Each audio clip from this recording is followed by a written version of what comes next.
Welcome to Scorched Earth and a general reading for the sign of Aquarius, Sun, Moon or Ascendant for Capricorn season, which runs, as you know, from December 2025 to January 2026. I hope you are well. I'm using a new tarot deck for you today. I got this on Christmas Eve. It's a Bulgarian deck. It's absolutely stunning. It's the 777. Anywho, before we begin, if the reading resonates with you and you would like to go a little bit deeper, there will be an extended that you can access at the end. That's via the link in the description box below. That one will take you to Selfie. Alternatively, you can come join my private community, which is the Order of the Phoenix, over on the Circle platform. There you can get access to all of the extended content for all of the signs for no extra cost beyond the membership fee, and that includes weekly energy readings that I do. What else? Oh, if you join at the higher tier, we've got live classes plus access to all the recordings of all the classes that we've done up until this point this year. So if that sounds like it might be of interest to you, please do feel free to check that out. And one last push, I'm actually running a 7-day free trial, so come along, see if you like it.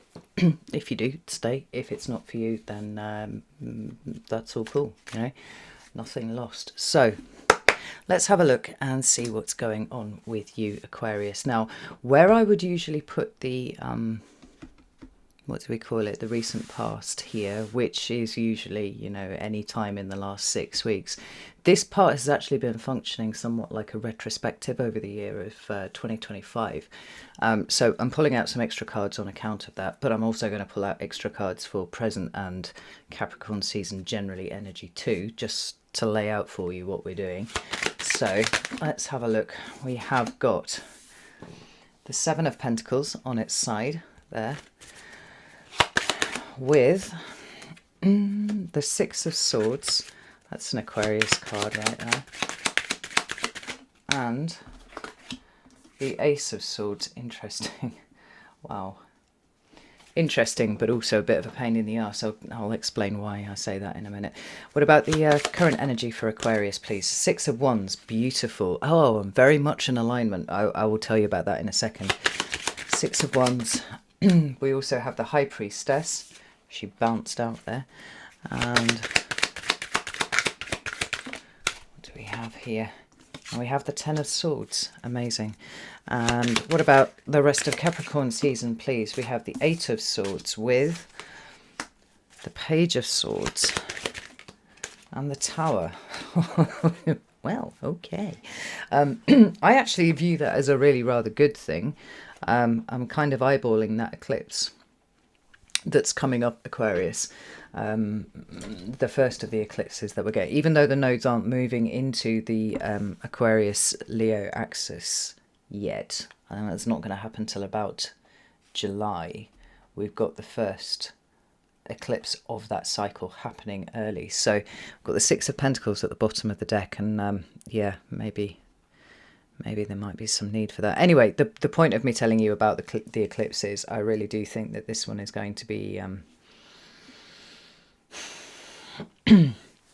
quite spicy. And the thing is, it doesn't even happen in this season yet.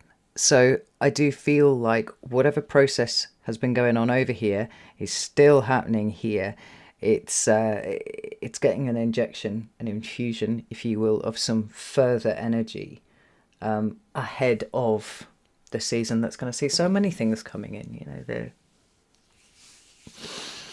the eclipse in your sign, but also the Saturn-Neptune conjunction, and many other things besides, or the exactitude of the conjunction, because let's face it, they're exact now. So these are not a single card and clarifiers. These are our 3 cards that are all speaking to the same thing, and we are going to pull clarifiers on top. So apologies if it all looks a little bit messy, but honestly, there's so much going on at the moment. I feel like it does need this more expansive read that we've got going on. So let's start over here. 7 of Pentacles with the 6 of Swords and the Ace of Swords. I think this is really, really interesting because in terms of what the energy of 2025 has been about for you, there is the sense that there's some mindset shifting that has needed to go along, right? It needed to happen. And I think there's been a lot of the emotional when it comes to you, Aquarius, kind of accessing that deeper emotional state. The Six of Swords is a card of movement. It represents an energy of movement. It's like I said, it's an Aquarius card right there, right? So we've got something shifting and changing in the arena of mind communication, how you perceive reality, all these kinds of things, right? And there's this sense that when this card shows up, we're moving from choppy water into calm.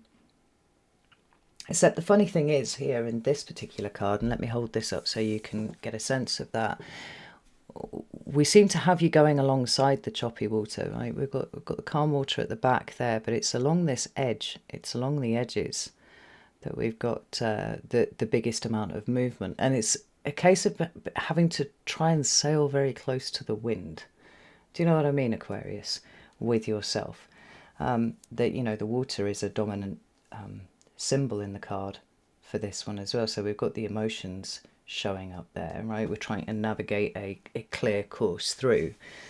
But if anything, if we're looking at the way the waves are showing up here, it's almost like you're sailing into choppy water rather than away from it. But let's go alongside, because I feel like that's probably more accurate.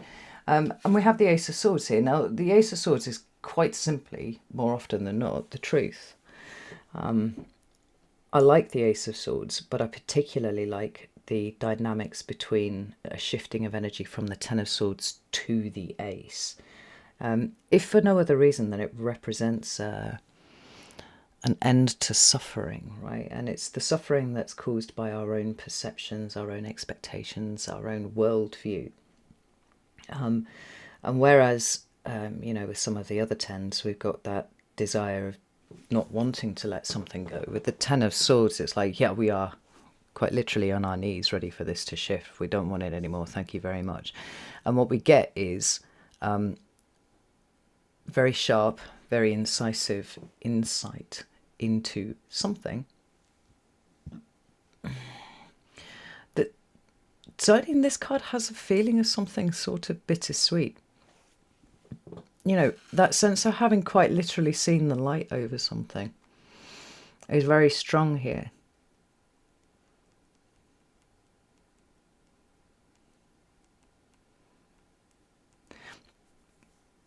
But it's come with issues. It's come with problems of its own. And the biggest issue for you, Aquarius, is not quite being able to work out where all this goes. Right? To some extent you can see where it's come from. But I'm back to this choppy water ahead. I don't know where this goes. I'm speaking for you there. Now, uncertainty is very much the order of the moment, right? So the kind of clarity that we are looking for is the clarity that exists within, and you've certainly got that. But it's the why. Why now? Why this? Why am I feeling this? What am I supposed to do with it? Where do I go from here with this? It's difficult to get a handle on. And the reason that I say that is because of this Seven of Pentacles here. Now, for me, this starts off, at least initially, as a card of the environment, right? There's something going on here and we're not sure that it's up to muster, right? It's not really what we were looking to try and create. The Seven of Pentacles for me is a taking stock card, right? We're stopped, we've identified that there is something that isn't working the way that we would like it to work. And so there's this energy of pause, like what is going on? And when the Seven of Pentacles shows up in the upright, I don't think it's always that clear as to what the problem actually is. I think that clarity comes when we find the Seven of Pentacles in the reverse. But when we dig deeper into this card, and we should always dig deeper with any card numbered. So I think you should just dig deep, full stop, right? That's just my MO. That's where I go. We realise that the problem is not the environment. It is not that there are things wrong that we need to fix, right? This isn't actually a problem-solving card. It appears initially as there is a problem, how do we fix it? But it becomes, when you dig down in it a little bit more, far more a question of how am I now not in alignment with what I created? You know, when we're looking at the Waite-Smith see if I can find it while I'm talking to you. We've got a dude and he's leaning on a hoe and he's going, well, my fucking bush, it's just really not growing the way that I wanted it to grow. I'm not getting the yield that I wanted on this bush. You know, maybe the pentacles aren't big enough. You know, it's not fruiting correctly. Whether that's because there isn't enough fruit or it's not the right size, whatever, it doesn't really matter. The point is, it's a dissatisfied energy. We're looking at what it was and it's not matching up to expectations. It's always the last fucking card in the deck, I swear to God. Near as damn it. I should just start from the back and work forwards, right? So there. Right, we can see how thematically they're very similar, right? We've got all the symbols that are in the same place. He doesn't have a hoe, but you know, they're staring at the thing and they're like, why is this here? Why is it doing this? Why is it not giving me what I wanted from this situation, right? But like I said, when we dig a little deeper, the problem is actually internal. It's nothing to do with the external environment. And because the problem is internal, because some way or another, either our expectations were incorrect, or we didn't put in the right amount of work to achieve this, or we did exactly everything as we were supposed to, but just what is coming from it is not what we wanted. We can start to see how the Seven of Pentacles is actually, I think for me, the starting point in going, okay, well, here's where I take it up a level. And even if that requires you stepping away from whatever's going on in your environment, that still represents you stepping things up a level, because the wisdom that seems to permeate this card, at least in my head, is getting a chance to be expressed, right? We're not locked in on an outcome. We're seeing the problems with the outcome, and then we're starting to look where it's coming from, right? So this is my general take on the Seven of Pentacles. The fact is, though, it's showing up on its side for you. And this is what leads me to this idea that almost your internal investigations have thrown up almost as many questions as they have thrown up answers. You can see the point of a lot of it. Certainly in terms of the way that you see the world, the way that you think, you know, just your whole paradigm, really. And maybe it is that you're starting to pick up on the changing current of energies. Let's put it like that. I would be right? Because, you know, the North Node's going to be going into your sign this year, and that's going to be a big deal. It's always a big deal. And many of the things that you've come across this year have made sense in pushing towards that, at least conceptually, right? But where it goes, what it's for, how it happens, why you feel the way that you do now, I don't think that you have the clarity on these things that you really want.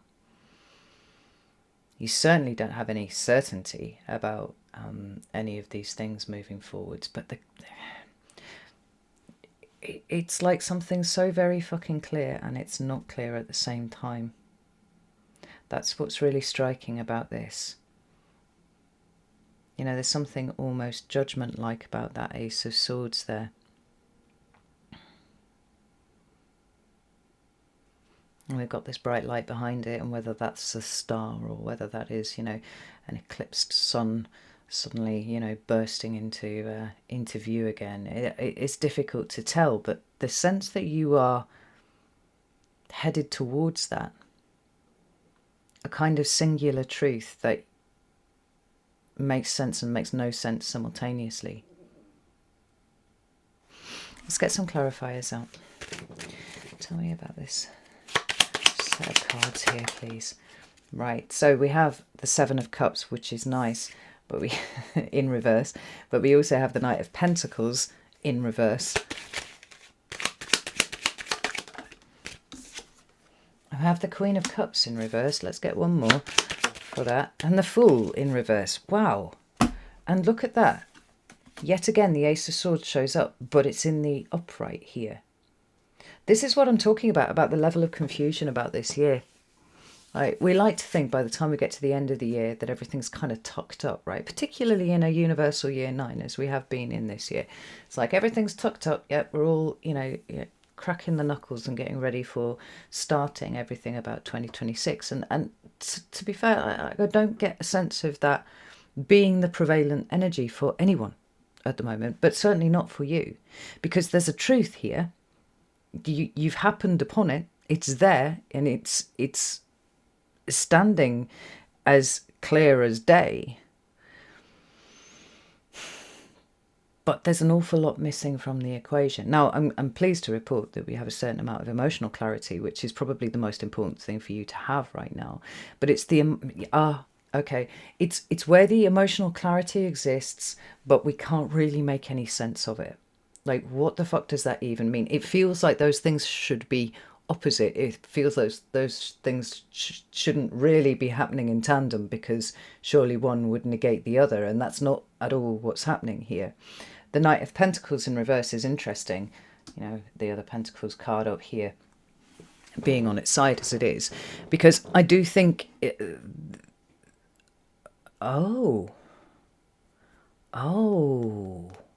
Aquarius.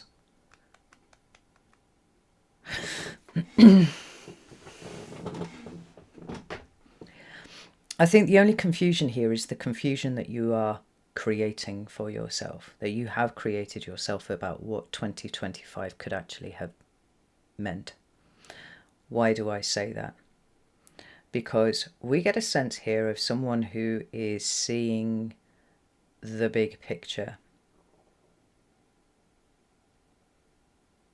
the really big picture.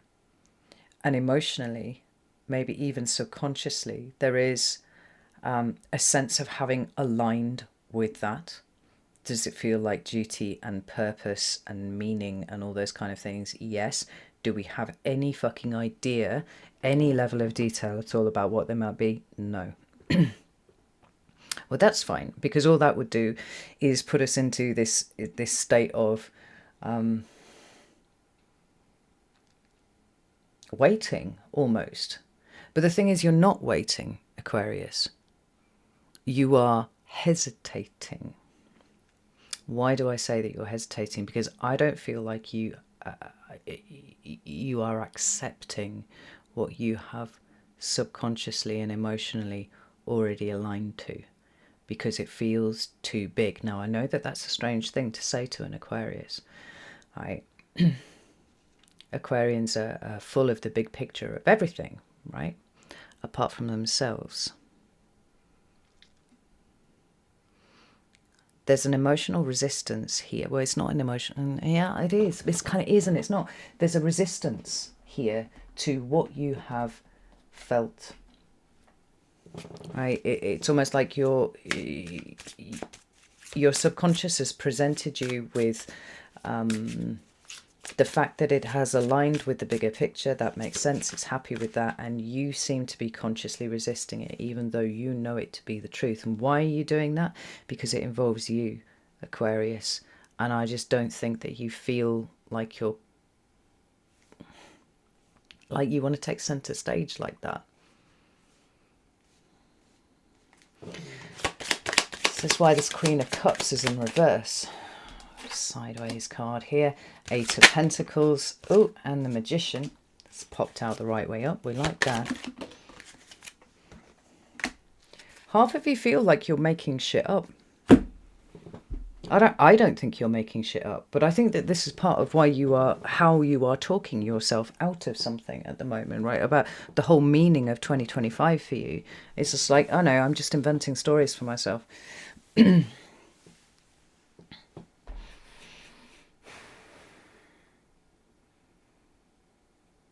I'm not sure if it's because you can't visualize where this goes.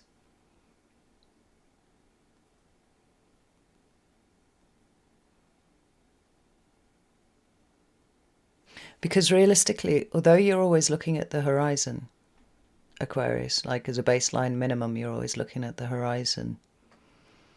There's something much, much closer to home, much more personal to you, that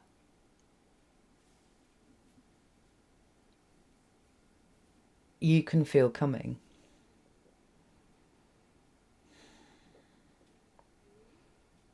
And I think you're resisting your own level of importance within it.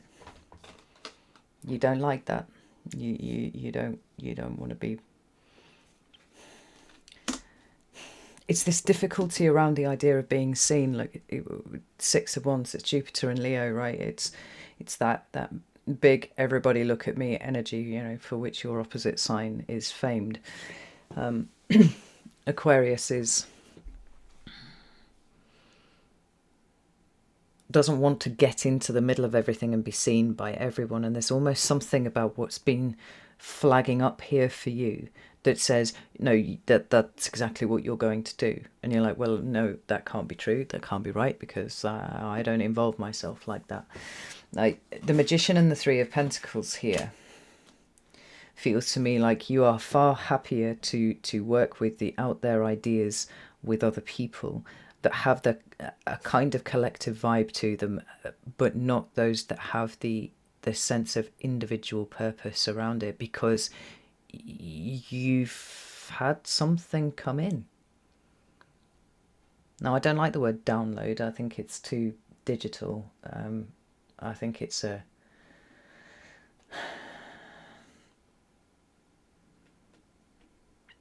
facsimile energy. It's a facsimile word for an energy that we all engage with all the time, which is dialogue with our higher self, God, source, creator, universe, whatever.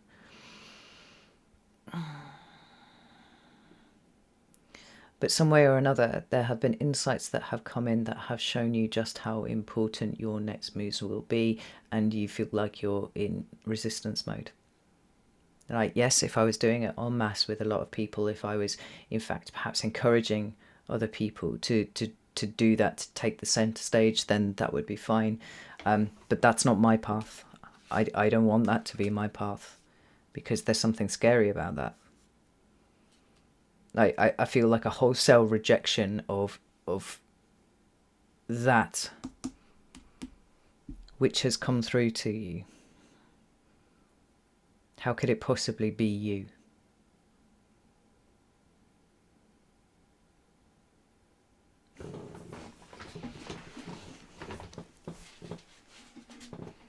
Now you listen here to Auntie Carrie, Aquarius. I get it. I understand. But you already have the information. You actually already have the emotional clarity about it. The only thing that you're resisting here is the acceptance of it.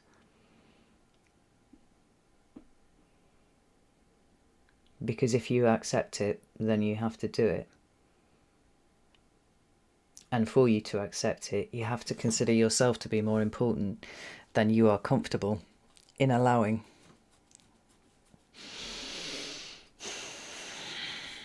And you don't like that very much. Which is fine. I mean, that's a you problem, and you will get over it. I'm absolutely certain of it. But in terms of where you are right now, I think it's fair to say that it's feeling quite uncomfortable. And that's all right. That is actually okay. That's fine. We don't need to force anything here. Sometimes these things need to be drip fed, right? And I think 2025 has been drip feeding a lot of that to you. But sometimes we have to wait for the circumstances to be correct. And then just what comes naturally from us is exactly what this energy was talking about. And we don't need to plan it. We don't need to force it. It's just a natural response to a series of events, right?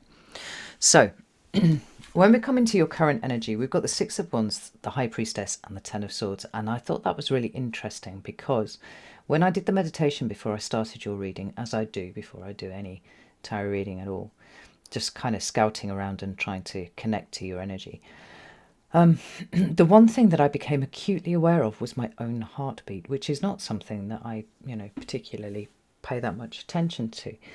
The heart is ruled by Leo, right? And so here's me, as a Leo, being suddenly aware of my own heartbeat in a way that I am not usually, when I'm trying to connect to Aquarius energies. And I'm wondering if this is the seat of the resistance right here. You know, there was a point earlier in the year, and I spoke to this specifically over the course of a few months, where it felt to me like Leo and Aquarius had swapped positions. Briefly, but they had swapped. It's almost like Leo needed a timeout on their ideas, on what they stood for. You know, if Leo stands for the orthodoxy and the orthodoxy is collapsing, it makes sense that Leo cannot stand there, for which, or shouldn't attempt to stand there holding the orthodoxy up, right? Because it's time for it all to crumble.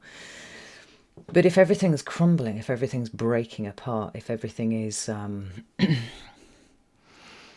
if everything is cranking up to the point at which the collective, the masses, the Aquarian spirit becomes ignited in rejecting what has been, you know, didn't want to sit with you anyway, you know, that kind of energy, then it stands to reason that the spotlight would be on Aquarius. Now, I don't know what caused this switcheroo. I can't really point to any specific astrological transit that would speak to that.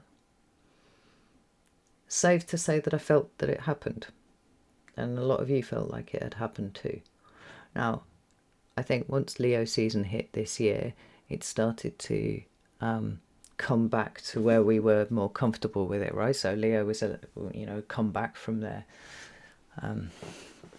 hiatus with their magnet charged back up, and Aquarius was able to go back into kind of studying mode.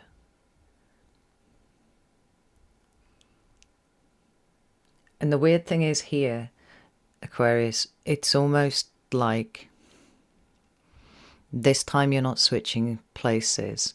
This time you're both showing up at the same time. Aquarius is aware of the heart. Aquarius is feeling the beating heart, right? That which we would usually associate with Leo. Now, I've talked about, we mentioned at the beginning about how there had been a lot of emotional unpacking for Aquarius this year. A lot of things coming up that had not been looked at in a long time.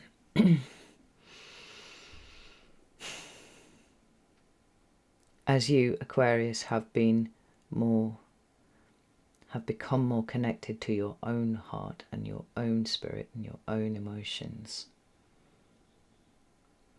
I don't know if it necessarily means that you feel any better about the idea of being seen, right, in such a visual fucking way. This time tarot here, it's a little bit more medieval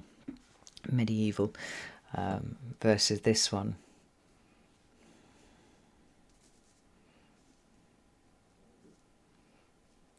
But I think what is starting to be realized by you, right, is that the kind of messages that are coming through to you, the kind of insights that are being dropped into your head, that connectedness that we were talking about, right, that is going deep within to the heart, but it's also stretching out to the heavens, to God, source, creator, the universe, whatever your terminology, all right, you are an open fucking conduit.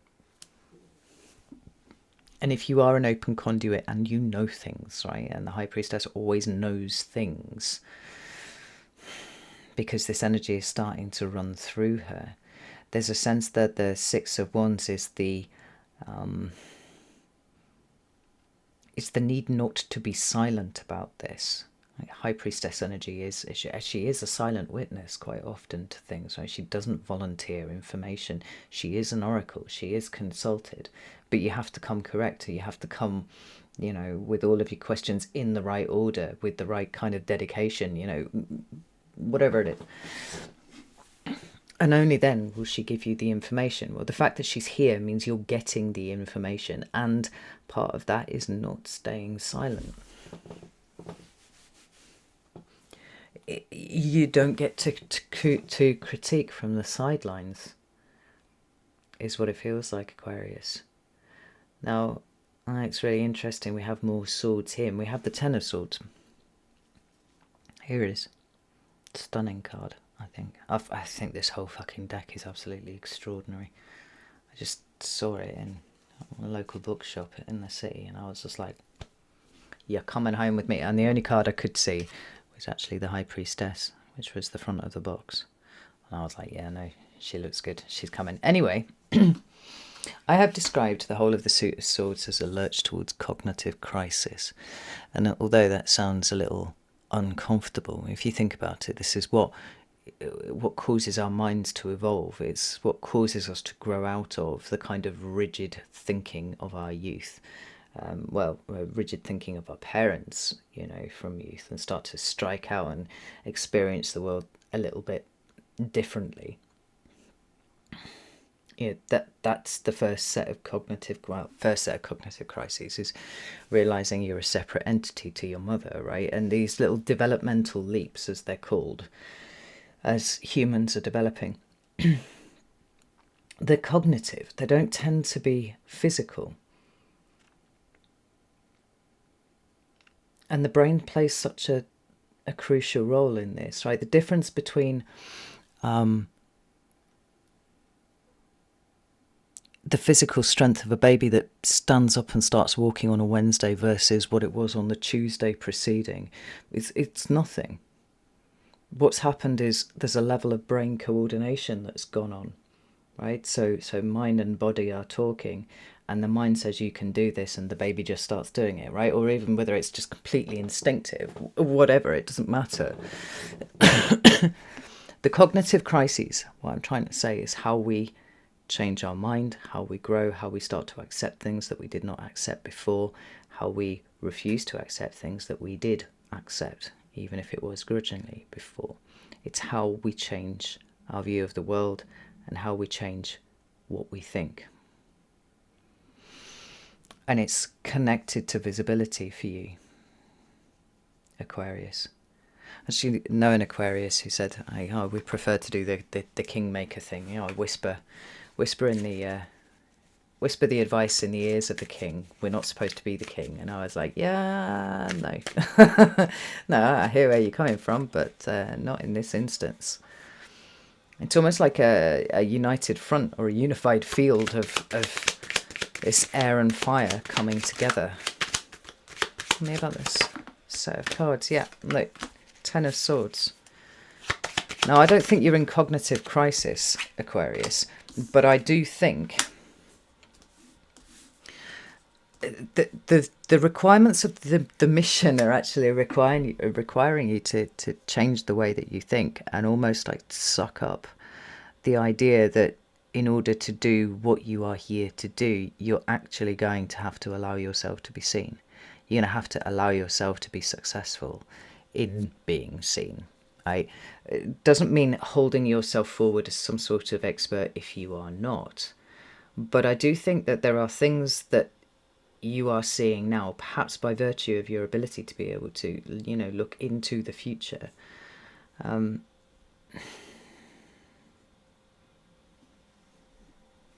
there's a sense that it starts here.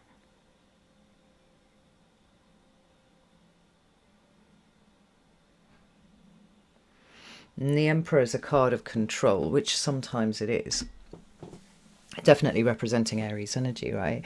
It's a card for me of getting your ducks in a row. It is about personal discipline. It is about being a warrior in the garden.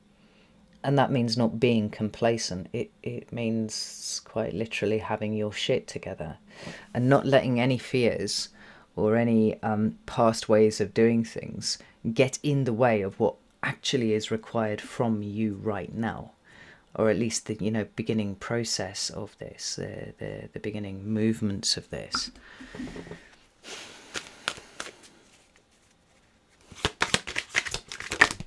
What do we have here? We've got the Strength card.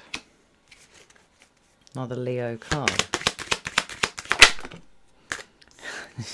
God, the Tower. Woohoo! Yeah, I mean, in all honesty, I would prefer, yes, there's the Ace of Swords at the bottom of the deck. I would prefer for the Tower not to have to be intervening in your shit for you, Aquarius. But I think where there is resistance, the Tower will always come and knock that down, right? But I think it's interesting that the tower's showing up twice here, because I think in the first instance we have whatever resistance you have being knocked to the ground. I love, like I said, I really love the movement from the 10 to the ace, because they are cyclical and then one does follow the other. We started over here with the ace of swords, and then we had another ace of swords, and then we had the 10 of swords and the ace of swords and the 10 of swords again. This is a rapid mental expansion, because out of necessity. You know, it's looking in the face of what you find really fucking terrifying and saying, guess what? That's the way that you need to go. And it's not just you, Aquarius. This is the interesting thing. I mean, the magnitude of what you seem to be having trouble digesting at the moment, that is unique to you. I haven't read for Leo yet, so I can't say if they're on the other side of the axis experiencing the same thing. But uncertainty, a little bit of trepidation about, like, but, you know, at the end of the day, I'm still just me. How am I supposed to do any of these things that I've been starting to see come through? Like I said, it's just about you showing up. But the fact that the Six of Pentacles is coming out here, and it's coming out more or less underneath the Ace of Pentacles, and we're also talking about getting your shit together, this actually feels preparatory to me, which is to say that you've got a very short amount of time, and perhaps we're moving, you know, fully, we're seeing this in Capricorn season as well, to move through whatever cognitive obstacles you have to whatever big expansive thing the universe has been showing you, because you've already, like I said, you've already emotionally aligned to it. It's only your conscious mind that seems to be having a problem with this. But it's preparatory in so much as the tower isn't necessarily yours. I think it is here, because it's showing up with the Queen of, not the Queen, the High Priestess, right? And the combination of those two cards together is sudden. We come up with a different fucking phrase. It's like, spiritual awakening sounds a little too twee, and it sounds a little bit too much. Oh, like, oh, I had my spiritual awakening in, you know, 2013, and then I spent, you know, 6 years learning how to weave lentils and stuff like that. It just doesn't really work. Not for me, not when I'm trying to explain what it is that I'm going through here. And it also doesn't feel like it's a one-off event, Aquarius. It's just coming and coming and coming. And the more you resist it, the more it's just difficult, right? But if you can align yourself with the idea that this is what it is now, this is what it's about now, and, you know, who are you really to have any take issue with that, when it seems that the universe is calling upon you for your vision right now.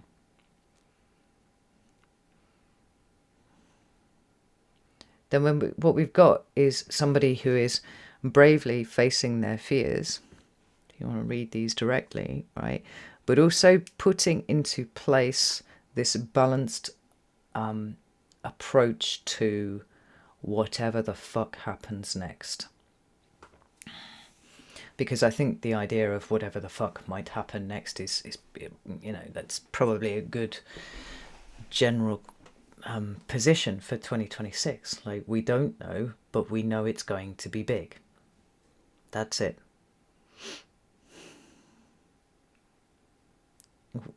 Quite simply, what it's doing is asking you to trust in what you know, trust in what you've been shown, trust in what you feel, and trust that the feeling that you have that everything's about to go, as we would say in the UK, completely fucking Pete Tong.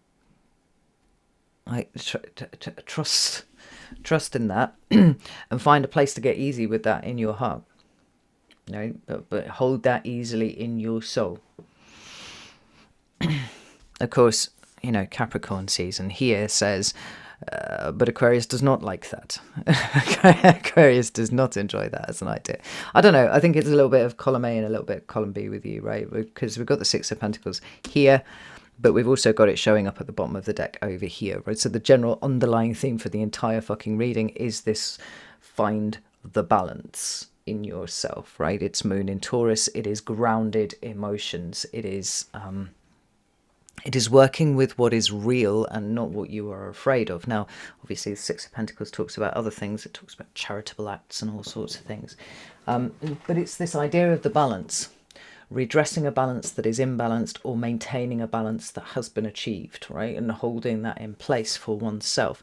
Both absolutely will apply to you.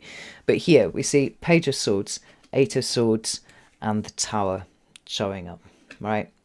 Now, if we just do a very, very flat read of these cards, what we could see is the idea that these run somewhat, I don't know, not consecutively, because I don't even feel like time moves like that, right? But all of these things happening simultaneously, which is Eight of Swords. I feel stuck, I feel trapped, I feel like there's no way out, because the only way out really that's being offered to me is accepting what I am already subconsciously rejecting, right? Or consciously rejecting, rather. Whereas these cards are over here are like, well, you're about to get a big fucking shocking wake-up call that is going to blow your paradigm apart. The paradigm being the way that you see reality and what you think you're about and all of those kind of things. With this Page of Swords here being that expansive mental principle that we're talking about, right? So we've kind of got this blowing apart because of the events of January. Now, I've seen... I've seen some astrologers reducing themselves down to binaries in terms of whether the energy of a month was going to be good or bad. I really don't think that that's helpful, to be honest. I really don't. And if you listen to it, it's like January is a good month. And it, like, to some extent it is. There's a lot of Capricorn energy there. It's good for initiating. It's good for, you know, getting yourself to whatever extent is possible, right, stable and sturdy with yourself, not in terms of what's going on outside of you. But at the same point, you know, if we take a very tight orb of conjunction, say 3 degrees, Saturn and Neptune begin their kiss, if you will, on January the 8th. And that's a full, 5.5, 6 weeks before they conjunct exactly at 0 degrees Aries. What does it mean? Well, in all likelihood, it might well mean increased disillusionment with things, but it also might speak to increased delusion about things. The problem is I really don't think for probably the whole of 2026 that we're going to get a sense of whether what we did, what we thought, what we felt was right or true or accurate or anything. Which is why when we are getting, you know, internal hits with information, as I feel like you are, Aquarius, that you don't second guess it. It's the closest thing to a GPS or a guidance system that you have to see you through 2026, right? So whatever happens, we're definitely going to be seeing the light in some way over the course of Capricorn season, right? But to what extent are you going to be wrestling with the Eight of Swords first? Probably quite a bit. But then alternatively, is what shocks you into activity, shocks you into acceptance of what you have been unable to accept up to this point, is seeing everybody else in an Eight of Swords energy. If everybody around you is feeling like that, right, your problem-solving instincts start kicking in. And I think fixed signs have this in spades, personally. Because fixed signs are always looking to return things to the point where... So if the fixed signs carry the seasons, which they do, right? Leo carries summer and Aquarius carries winter and so on and so forth. When something compromises the fixedness, when something compromises the comfort or the prevailing energy, right? What we will do is we will work with it to the extent that it returns to where we think it should be as fixed signs, and then we leave it alone and we go about the business of just trying to maintain it. The Sun. That's another Leo card, Aquarius.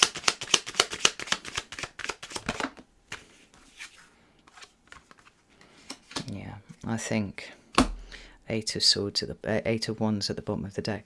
Like, this is the thing that seems to kick you into high gear, and that's why I can't sit with this binary of January's just a really great month. Yeah, January is an extremely intense month, but it is going to...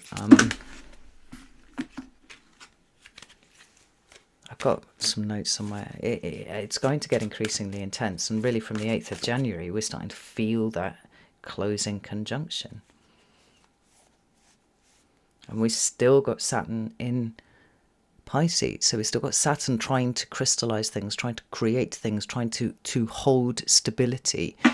But we've got Pisces continuously like refusing to accept that and washing away anything that Saturn is trying to build. And additionally, then from the 8th onwards, we've got this distortive energy of Neptune happening over the top, meaning that we can't really see our way forwards. Didn't even notice I'd stopped shuffling the cards and I've got the star. I don't think there's anything that's likely to kick you into this state of acceptance more than seeing other people really struggling with it. And this is coming in hot and fast. Eight of Wands. Like, that's not a slow energy. That to me is actually, I always forget the difference between apogee and perigee, right? But once it's crested and it's coming back down, it's hit its highest point, that's where it really starts to pick up the momentum. And I feel like Capricorn season is that for you.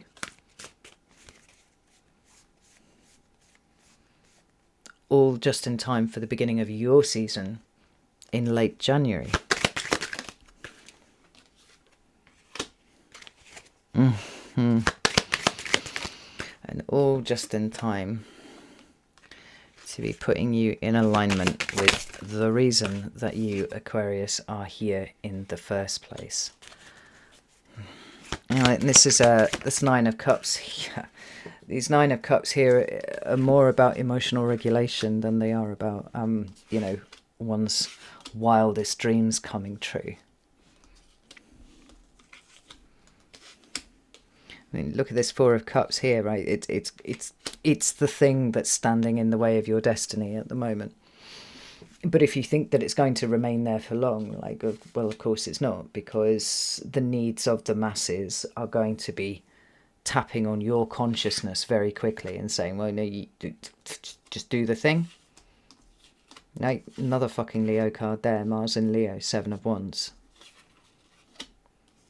Like, there's no sense of you trying to take anything away from Leo here. I want to make that really, really clear, right? I'm not saying that you're trying to snatch the limelight or any of those things. I really do feel like there seems to be a simultaneous step forward of the pair of you at the same time. Leo having learned things from Aquarius, and Aquarius having learned things from Leo, and now almost showing up as a united fucking front. And I don't know what that means. In all honesty, Aquarius, I don't know what that means. But I'm seeing you taking on some of the qualities that you need to do what you have been put here to do. And in the first instance, you know, that kind of grounded, settled, balanced energy that you got internally being something that you can apply in the face of the Wheel of Fortune turning very fucking loudly. Really loudly, Aquarius. Whatever resistance you've got to your own destiny, I mean, it's fucking Four of Cups level, do you know what I mean? I'm not even going to take it seriously, because where people need you, you will show up. Because you feel the importance of it. You know that you actually know the importance of it already. That's the really mind-bending bit about this. It's like, you know it and you just refuse to accept it because it's you. You're like, I don't know, it's not for the likes of me, thank you very much. Except that it is. And all the worry about it is for nothing, because when it comes to it, when it's necessary, just exactly as I was saying right at the beginning of the reading, like when the catalyst happens, your natural native response is exactly what the situation needs. This is fucking wild. Right, I'm gonna go now. To the extended. If you would like to join me, you're very welcome to do so. We're going to be looking specifically at this and finding out what you need to know additionally on top of anything that you've taken away from this today. So if you'd like to join me, you're very welcome to do so. You can do that on Selfie, you can do that on Circle. The links are for both are in the description box below. If that's not your jam, that's fine. Have a wonderful new year, and buckle up, you know. All right, know that I love you all very, very much, and I'll see you soon.